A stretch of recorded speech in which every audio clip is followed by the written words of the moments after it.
Today, we're taking that overabundance of tomatoes that you have in your garden or that you can find at the grocery store, and we're making the most awesome tomato chips and a little surprise after. Hey folks, it's Darcy for the Purposeful Pantry. Welcome back to my channel. Today, we're taking a dive into making tomato chips. They are so great. Even for those of us who don't necessarily like to eat tomatoes raw, these tomato chips are awesome. They're crispy, crunchy little tomato things.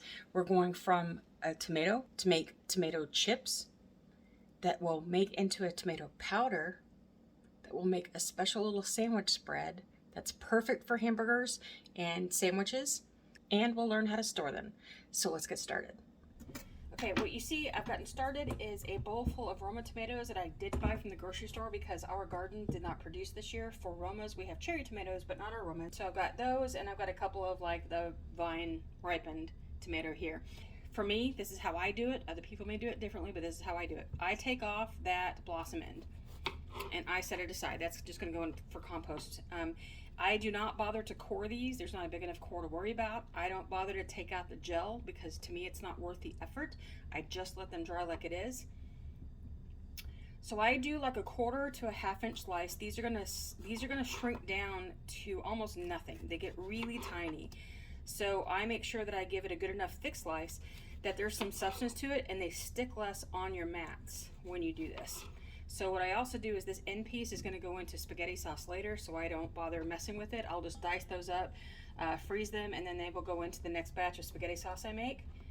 Then we're just going to sit and cut all these up. I'll season them and get on the trays. And I'll just fast forward through this for you.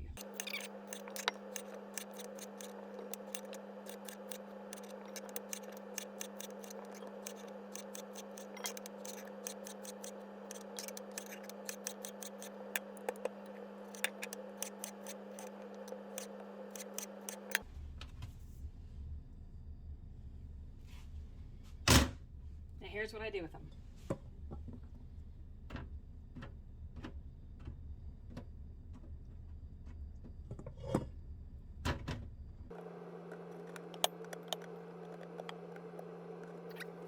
Now what I take is a generic Italian herb blend. Some of this most of this is commercial just now because I'm trying to use up the last of it before I mix up my own batch, but it's oregano, parsley, thyme, basil, whatever else is in there. You can use whatever herbs that you want, whatever works best for you.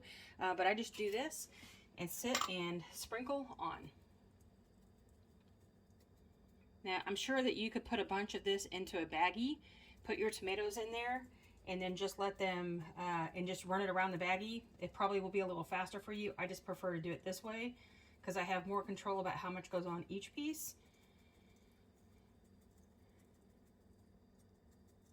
And what this ends up tasting like is a chip that tastes like pizza. I mean, seriously, it does. Oh, that one's got a little much on it, but that's okay. We like them a little spicier than normal. And something else I will do is add a little bit of nutritional yeast. That way I'm not sticking my hand in.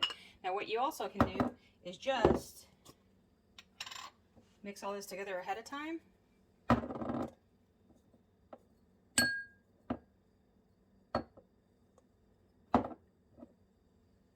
Nutritional yeast will give things a little nuttier, cheesy flavor to it that we like, but I'm going to do that first set just with these seasonings and we'll get on to the next set.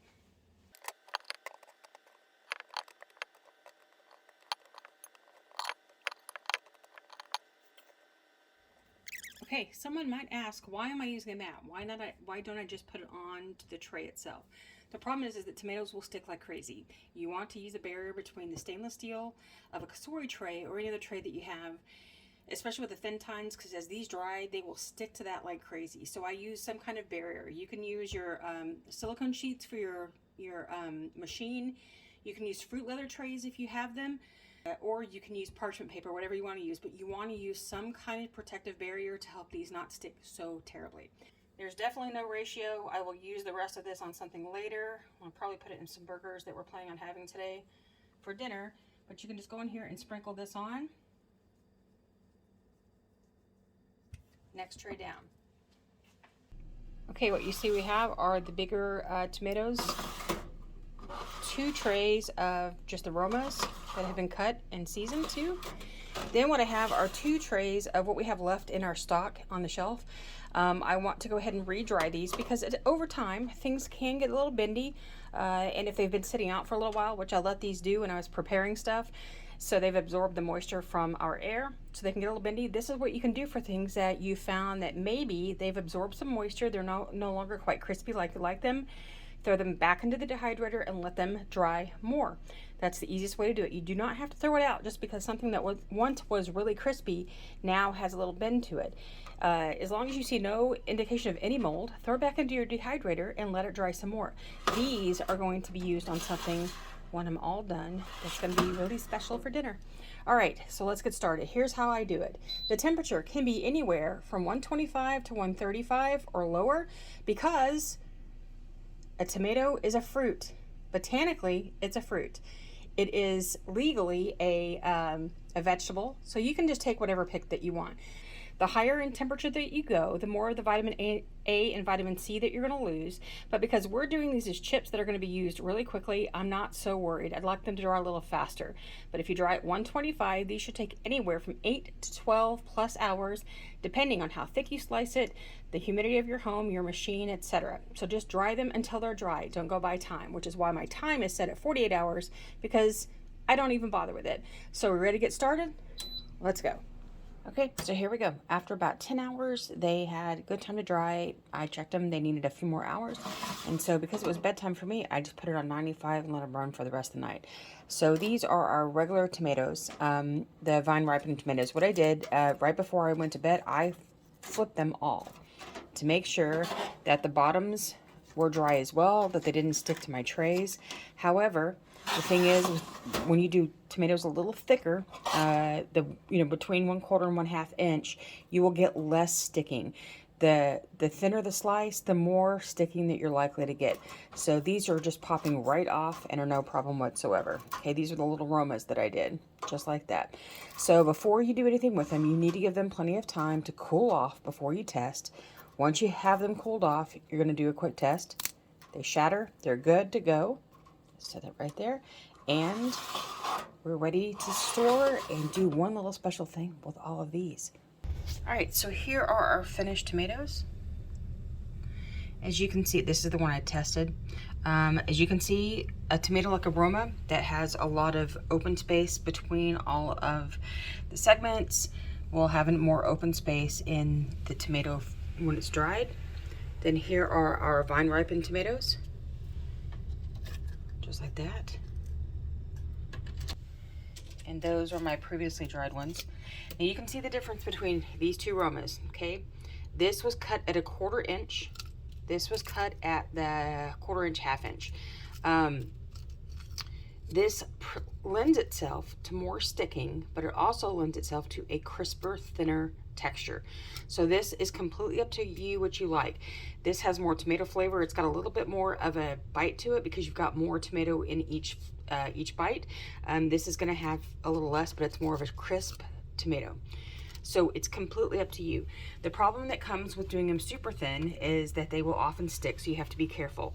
When you're pulling a tomato or anything that sticks on your tray, you want to make sure that instead of pulling the actual fruit or vegetable off the tray when it's getting sticky, that you want to pull the tray, I'm sorry, I keep saying tray, I mean mat. I'm really sorry about that. You pull the mat away from the fruit, so you're popping it off instead of trying to pull it off. Now to store these, we're just going to throw them into a container that's about the same size as the volume of what you're putting into it. So you don't want to store a bunch of stuff, a little bit of things in a large jar with a lot of air left, because that sort of defeats the purpose of trying to keep these airtight and moisture free. Then what I'm going to do is I'm going to put a moisture absorber on top, because that's how I roll. For things that are really prone to moisture, I go ahead and put this in for storage, okay? Lid, ring, label,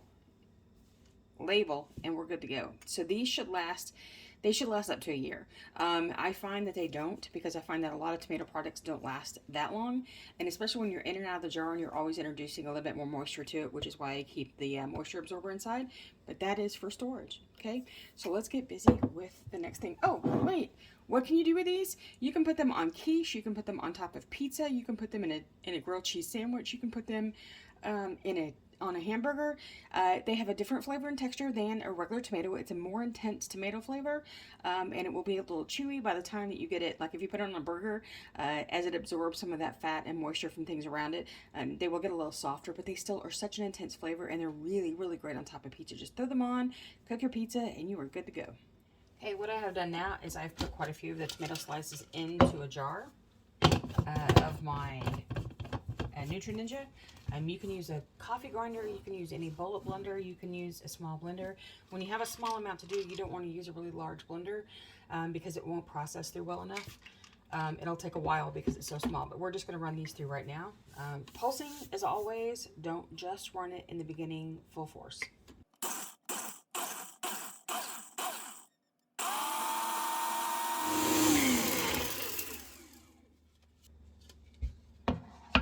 Okay, what I have is a little bit of a chunky tomato powder. That's what this is right here. And it's herbed with garlic. It's herbed with all of the Italian seasonings that I added to it, a little bit of nutritional yeast.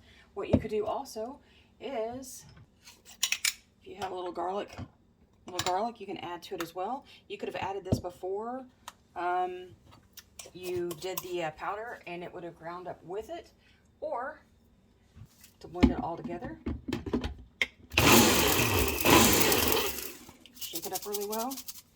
And I'm okay that this is not a fine powder. I actually don't want it to be for me because of what we're going to do with this. All right, so now I have a tomato powder, just like that. Okay, so what are we going to do now? We're going to make a little dip for our hamburgers tonight that we're going to grill. What I've done is I've used my tomato powder. We're going to have it here. I like it a little chunky because it adds some texture to the sauce that we're doing.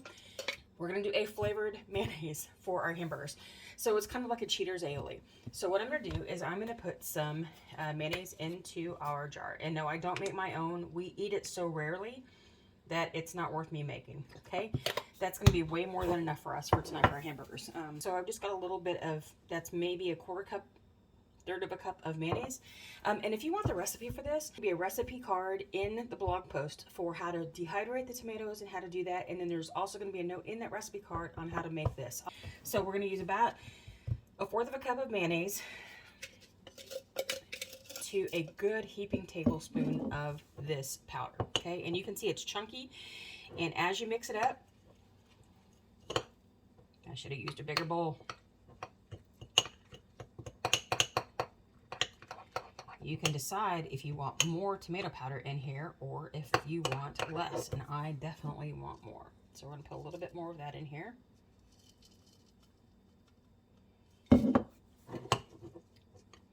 So what this turns out to be is a really garlicky tomato and herb mock aioli, okay? Mayonnaise spread, burger spread. You can do this with ranch dressing. You can do this to spice up your ranch dressing. You can just add a bunch of tomato powder to it and give it a tomatoey flavor. You can add this to sour cream for a vegetable dip. You can add this to cream cheese for bagel topping. So there we go. There is our dressing. So what you can do with this is let it sit for a while, because that way the flavors actually marinate, so that more of the garlic and tomato comes into it instead of such a strong mayonnaise flavor in the beginning. The chunks that are in there will soften up a little bit to make them not so gritty, but more of a tomato texture in there.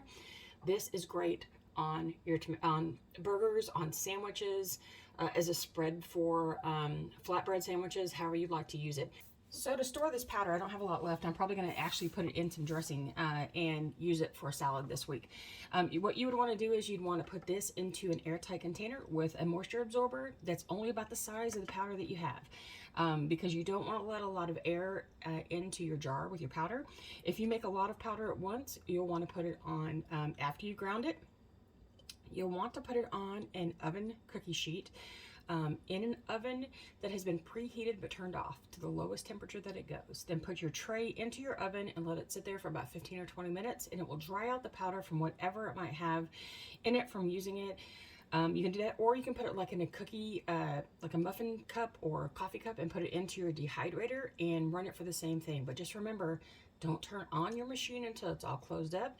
Don't open it up until the fan has stopped running before you take out your powders. That way you don't get a mess all in your machine. But that's the way that you can store this. But I'm actually going to add it to some dressing so that I can have it on salad this week. So that's how you store your powder. This is how you make the mock aioli. And if you'd like to learn more about dehydrating, click this video here. And I will see you again next time. Happy dehydrating.